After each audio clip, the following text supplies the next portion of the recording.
진단 결과 해석하기하고 진단 결과 보고서 작성하기는 양이 적죠. 그래서 간단하게 책만 이렇게 쭉 한번 훑어보면 되겠습니다. 자, 먼저 채점과 해석입니다. 자, 제목이 뭐죠? 진단 결과 해석의 채점과 해석. 상담자는 다각적인 채점 점수로 제시되는 내담자의 인상적 결과를 확인하여 해석을 합니다. 채점과 해석의 조건입니다. 이제 이 진단이 끝나고 나면 이제 채점이 되고 이 채점 내용을 보고 해석하는 것이 우리 평가자가 할 일이에요.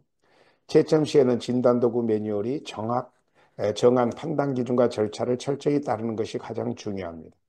대부분의 진단도구는 그 매뉴얼에 최종적인 점수를 얻기까지 과정이 상세하게 기록되어 있습니다. 그러나 어떤 검사의 경우는 채점에 채점자의 주관적 판단이 개입되는 경우도 있는데 이런 검사의 채점과 해석에는 전문가의 감독을 통한 많은 수련이 필요합니다.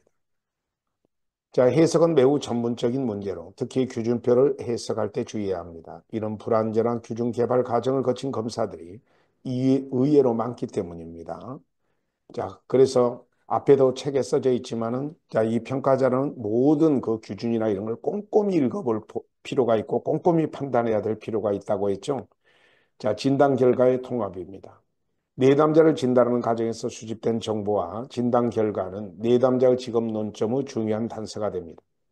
내담자의 진단 결과는 단순히 내용을 전달하는 것이 아니라 직업 논점에 대한 해결 또는 의사 결정을 돕는 데 있기 때문에 진단 결과를 조직화하고 통합화해야 합니다.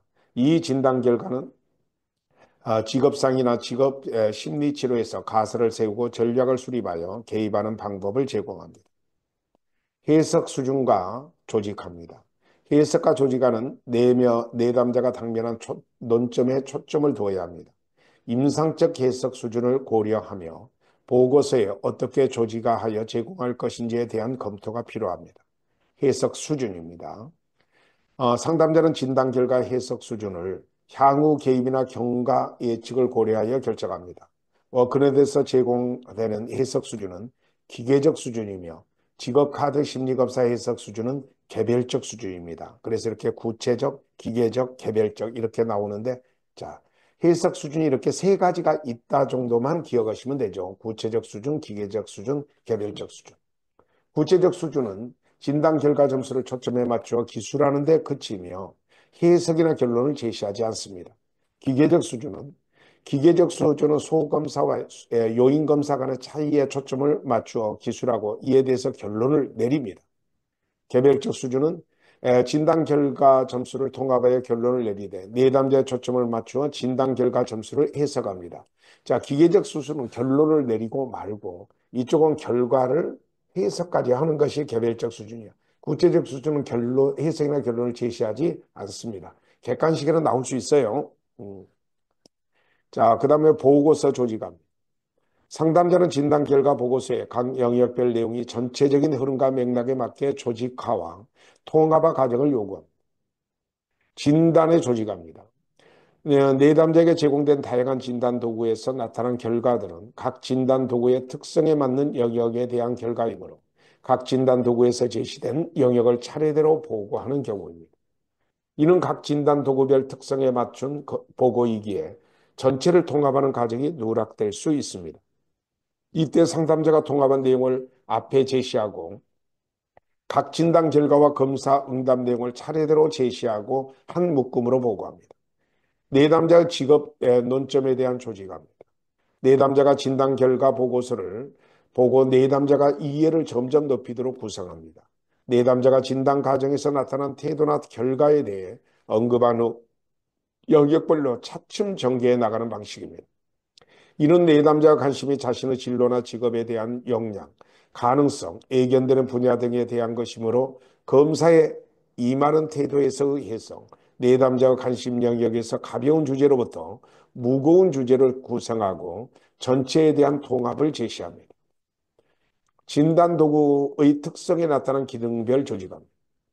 진단 도구로 측정하려는 다양한 영역들을 기능별로 구성하여 제시합니다. 가령 예를 들면 직업 판정, 직업 성격, 직업 가치, 적합 전공 등의 영역이라면 직업 가치와 직업 성격을 제시하고 이에 적합한 전공과 직업을 기능별로 구분하여 조직화하는 것입니다. 이렇게 함으로써 내담자가 보고를 보고 해석하는 데 용이할 것입니다.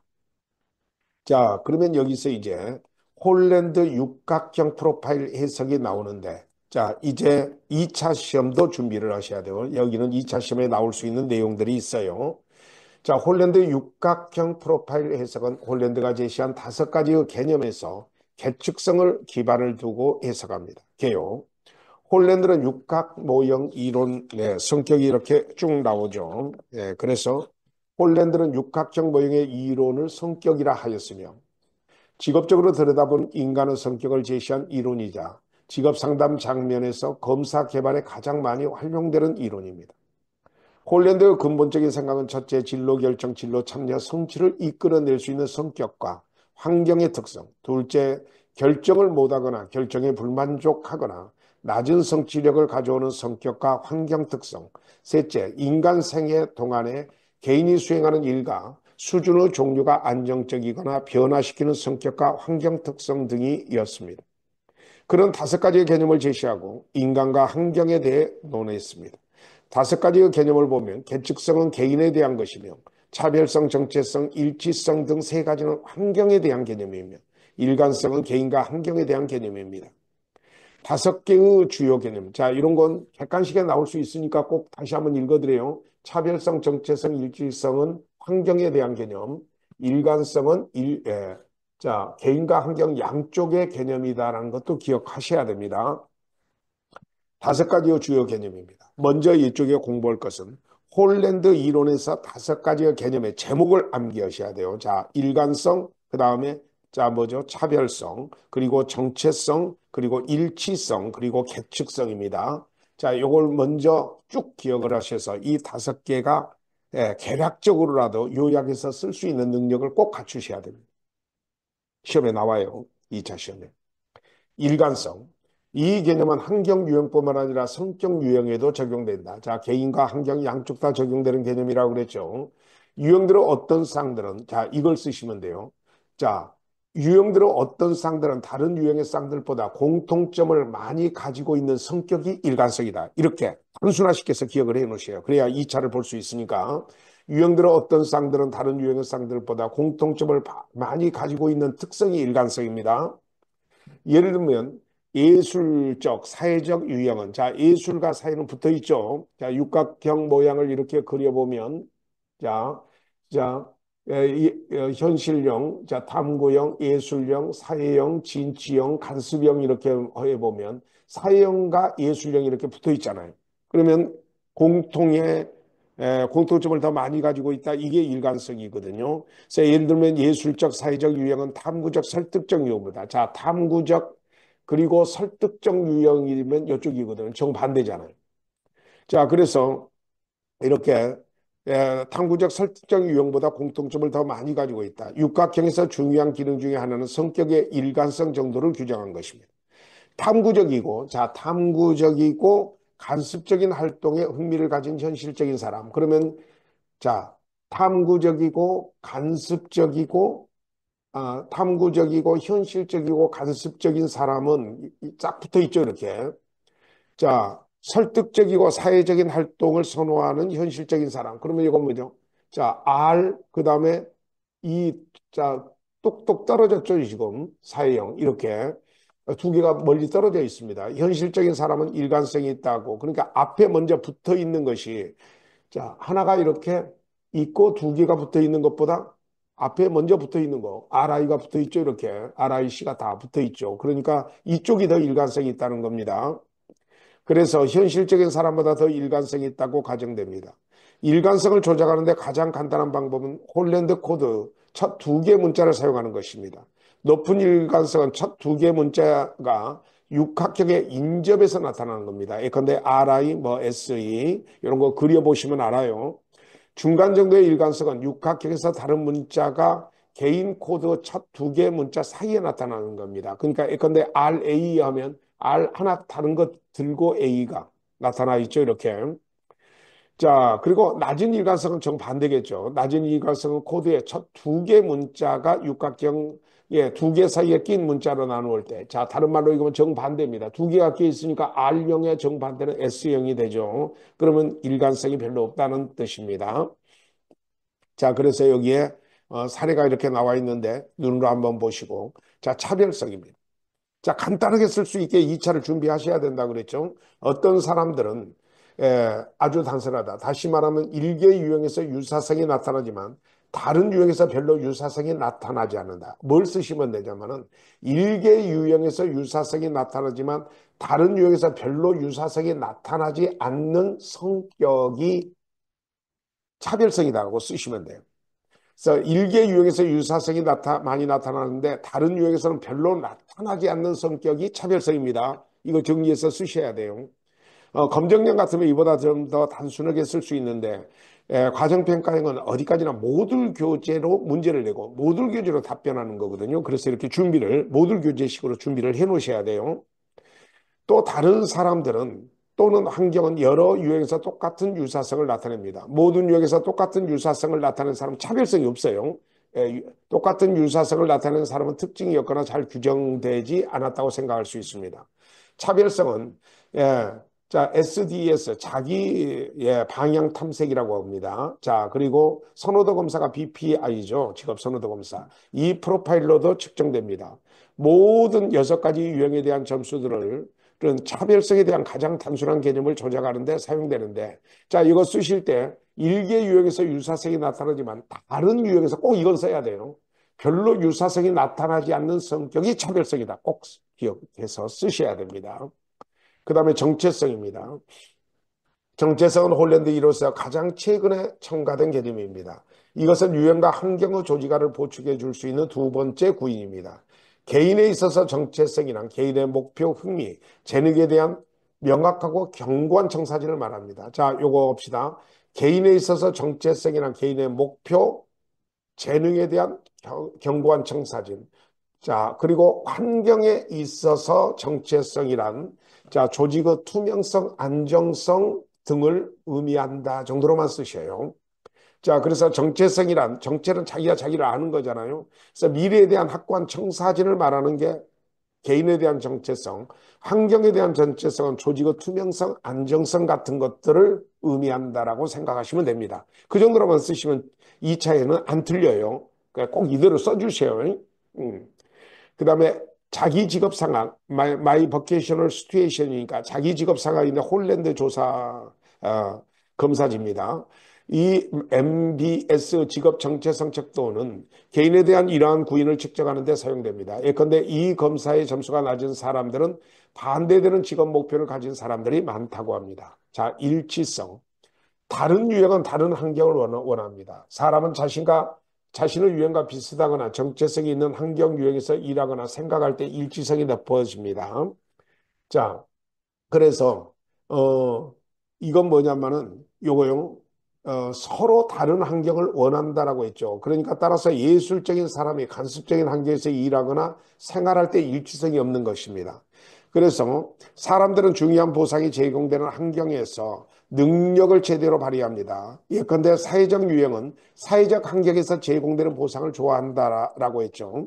그래서 요걸 쓰셔요. 일치성이 만약에 시험에서 요약해서 쓰라고 나오면 개인의 유형과 환경 간의 일치 정도를 나타내는 게 일치성입니다. 그리고 얘까지 들어주면 좋겠죠. 얘는 이거 들어주면 좋겠죠. 자, 바로 사회적 성격을 가진 자가 사회적 환경에서 일하면 일치성이 있는 겁니다. 그래서 개인의 유형과 환경 간의 일치 정도, 부합의 정도가 일치성입니다. 자, 완벽한 적합은 현실적 환경의 현실적 유형입니다. 자, 이런 예 들어주면 좋아요. 자, 여러분 답안지에 쓰실 때요. 이렇게 쫙 핵심적인 단어가 들어가고 좀 예를 들어서 설명하는 방식도 아주 좋은 방식입니다. 그런 것을 틀렸다고 할 수가 없는 거죠. 어지간하면 맞았다고 할 거예요. 그래서 적절한 예 같은 거 들어주는 게 좋아요. 다음에 최선에 적합한 환경 유형이 인접한 성격 유형입니다. 즉, 항구적 환경에서 일하는 현실적 유형. 바로 인접하는 흥미 코드죠. 그래서 유형하는 사람, 유형의 사람이 이에 해당합니다. 환경과 개인의 가장 좋지 않은 일치 정도는 육각형 유형에서 반대 지점에 있을 때 나타납니다. 자, 그 다음에 계측성입니다. 홀랜드에 의하면 유형들 내 또는 유형들 간의 관계는 육각형 모델에 따라 정리될 수 있는데 육각형 모델에서 유형들 간의 거리는 자, 요거 육각형 모델에서 유형들 간의 거리는 요거 쓰셔야 됩니다. 거리는 그것들 사이의 이론적 관계. 자, 요거 반비례를 비례로 쓰는 수가 있습니다. 예, 반비례한다고 꼭 써주셔야 돼요. 지금 여러분 암기할 대상이 지금 생겼습니다. 시험에 나온다고 생각하고 준비를 하셔야 돼요.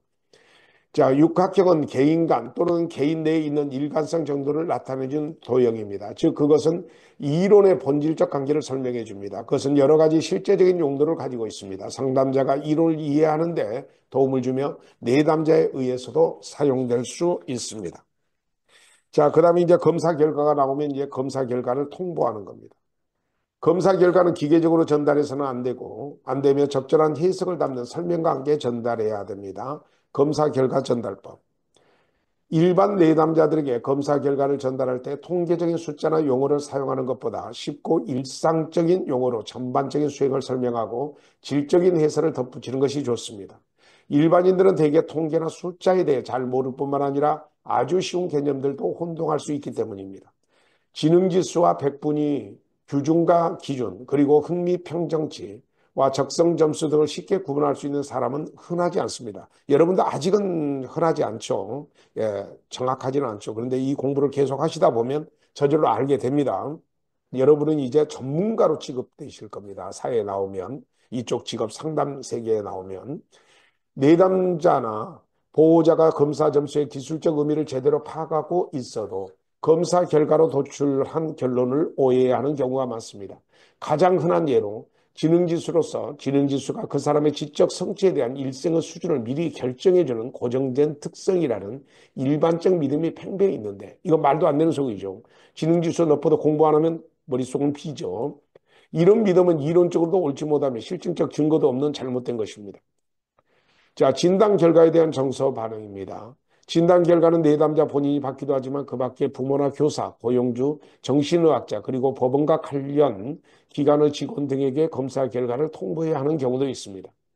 따라서 모든 검사 전달 과정에서 그 정보를 받고 이용할 당사자의 특성을 참작해 보는 것이 바람직합니다.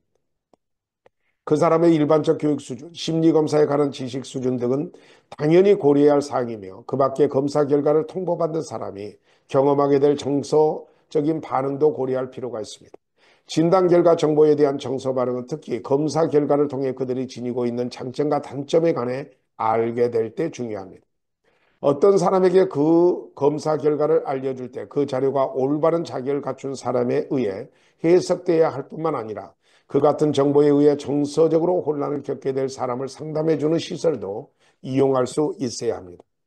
예컨대 어떤 구직자는 자신의 직무 적성 검사 점수가 낮게 나온 것을 들으면 의기소침할 수도 있고 적응에 장애가 있는 사람에게 성격 검사를 알려주면 심각한 성격 장애가 촉발해 버릴 수도 있다는 겁니다. 검사 점수의 해석 방법. 비록 검사를 정확하게 시행해서 정확하게 채점하고 타당하게 해석했을 경우라도 그 검사 결과에 관해 상담이나 토의를 할 기회가 없이 점수만 아는 것은 수검자에게 아주 해로울 수도 있습니다. 검사 점수를 적절하게 통보하기 위한 지침은 두 가지가 있는데 하나는 검사 점수의 통보를 단순한 점수 통보가 아니라 상담의 한 부분으로 간주하고 이런 거 이제 객관식 지문으로 낼 수 있습니다.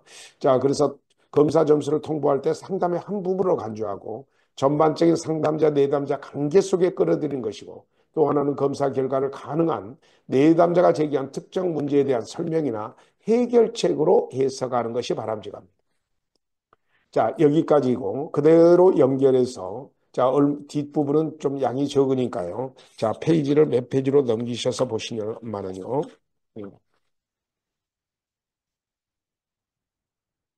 87페이지로 넘겨서 보십시오. 자, 87페이지. 연결해서 계속 나갑니다. 이제 이게 직업상담 진단의 마지막이 진단 결과 보고서 작성입니다. 어, 크게 공부하실 것은 없고 쭉 한 번만 읽으시면 됩니다. 진단 결과 보고서.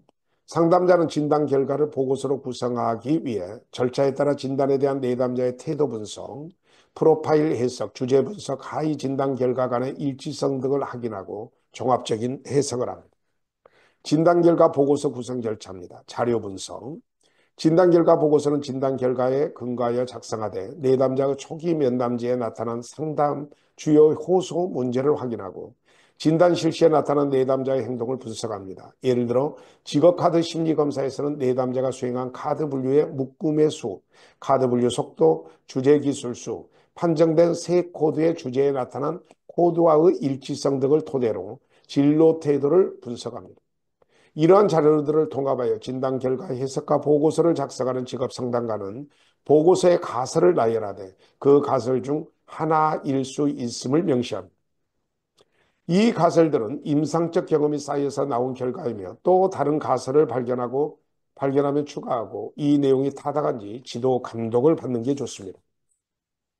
자, 그 다음에 이런 거 시간 같은 것들을 쭉 봐요. 그래서 평균 직업 카드 분류제는 이렇게 30분, 20분에서 30분 사이에 있다고 합니다. 자, 너무 느린 거, 너무 빠른 거, 이거 다 문제가 있어요.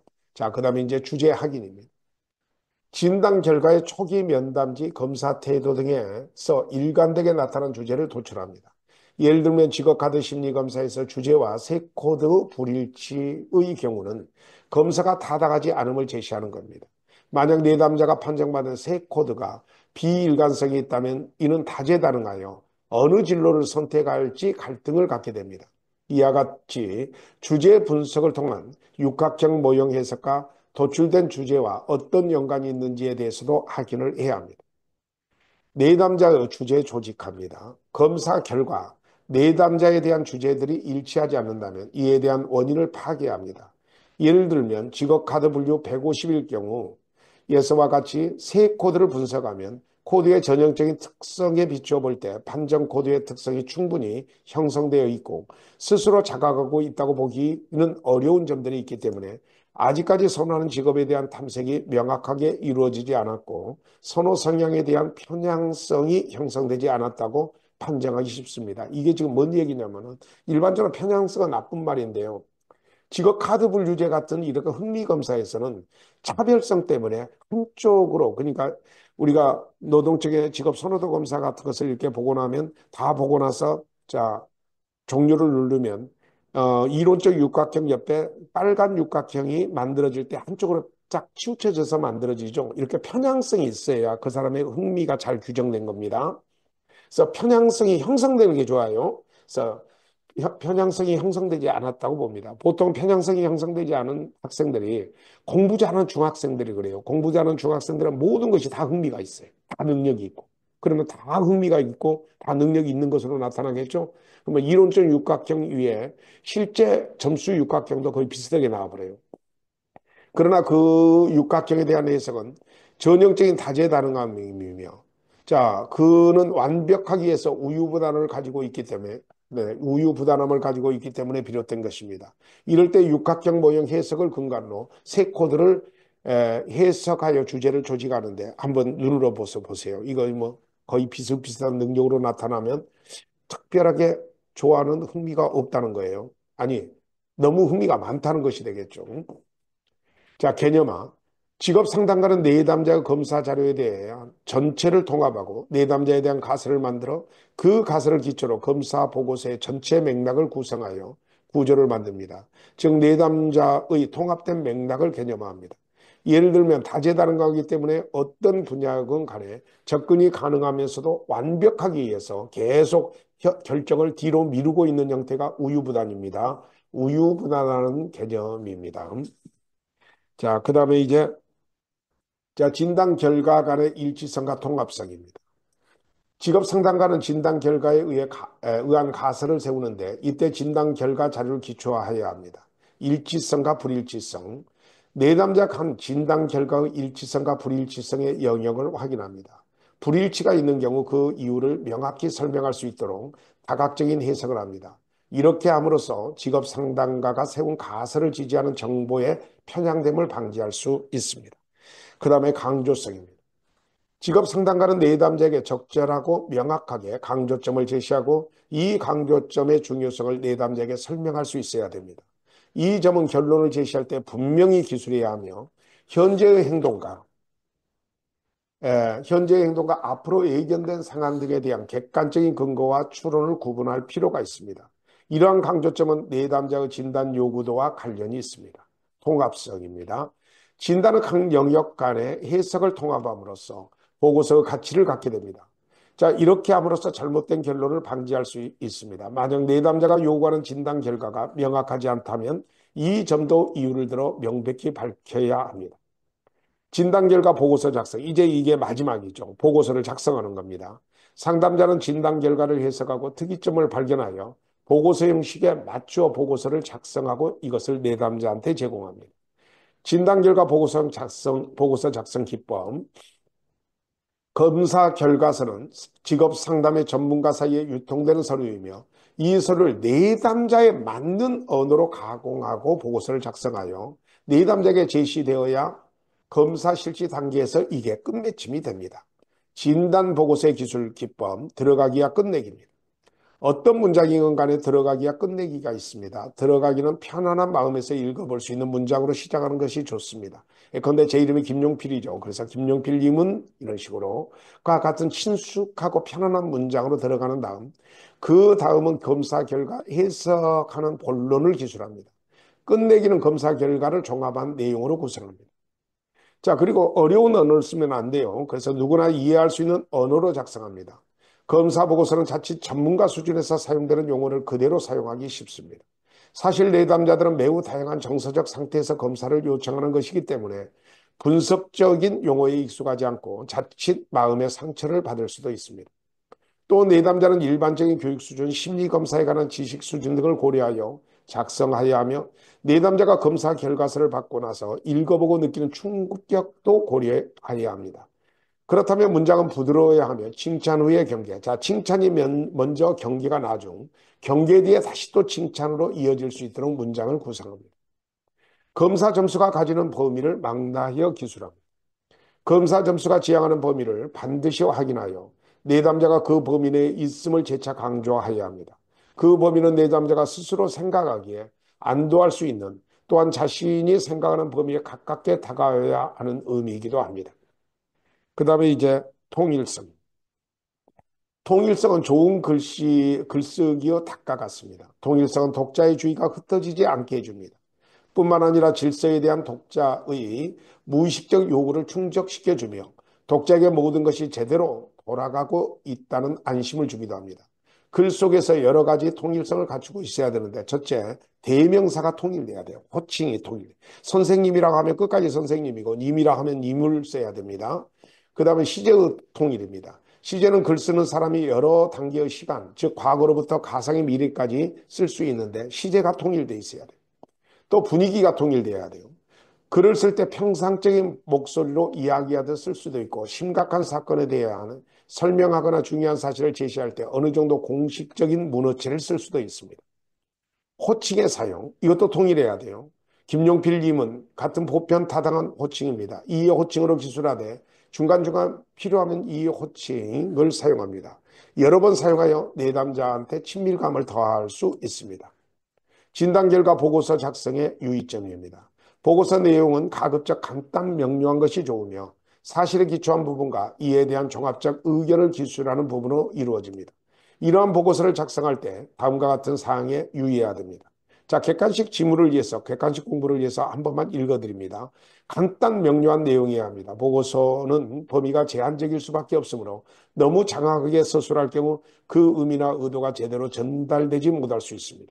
정확한 사실에 근거해야 됩니다. 객관적 근거에 기초해야 합니다. 분명한 결론이 제시돼야 됩니다. 이상으로 자, 직업상담 진단에 관한 모듈 교재 처음부터 끝까지 강의를 드렸습니다. 여러분은 이 교재의 강의를 따라서 쭉 교재를 한번 보시면 외부평가 1차나 2차 합격하시는데 큰 도움이 되리라고 봅니다. 이하로 12권의 책, 그러니까 한 권이 끝났으니까 11권의 책도 같은 방법으로 이렇게 동영상으로 찍어서 올려드리겠습니다. 여러분의 전도 양양을 기도하겠습니다. 이상입니다.